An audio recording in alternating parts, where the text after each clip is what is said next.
ಕನಸಿಗೆ ಇಲ್ಲ ಬೇಲಿ, ಅದು ಬರುವುದು ತೇಲಿ.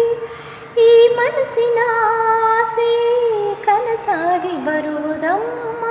ನಾಳೆ ಅನ್ನುವುದೇ ಈ ಕನಸು ಕೇಳಮ್ಮ.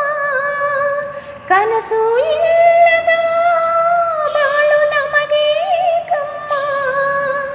ಬೆಳಗ್ಗೆ ಇಲ್ಲದ ದಾರಿಯಲ್ಲಿ ನಾನು ನಡೆಯಬಲ್ಲೆ. ಕನಸೇ ಇಲ್ಲದ ದಾರಿಯಲ್ಲಿ ನಾ ಹೇಗೆ ನಡೆಯಲಿ. ಈ ನನ್ನ ಹಾಡೆ ನನ್ನ ಕವನ ಕೇಳಮ್ಮ. ಕನಸುಗಾರನ ಒಂದು ಕನಸು ಕೇಳಮ್ಮ. ಕನಸುಗಾರ